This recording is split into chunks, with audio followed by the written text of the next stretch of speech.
तुम्ही बघितलं कोणाकोणाला काय काय दिलं ते, कोणाला काय काय नाही दिलं ते, बरोबर आहे ना?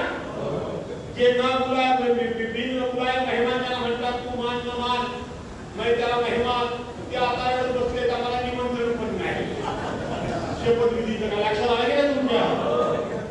यांनी पाठिंबा दिला, एवढ्या वर्गाला केल्या होत्या, आम्हाला रेल्वे खातं मिळालं पाहिजे, आम्हाला लोकसभेचं अध्यक्षपद मिळालं पाहिजे, कोण म्हणाला आम्हाला बांधकाम खातं मिळालं पाहिजे.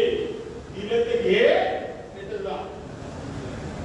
आता कळून चुकलंय त्यांना, कारण ह्यांच्याकडे विरोधी पक्षाचा मान सन्मानच नाही. यांना गरज संपली की हे कोणावरही उलटतात. काय सांगत होते हे सांगत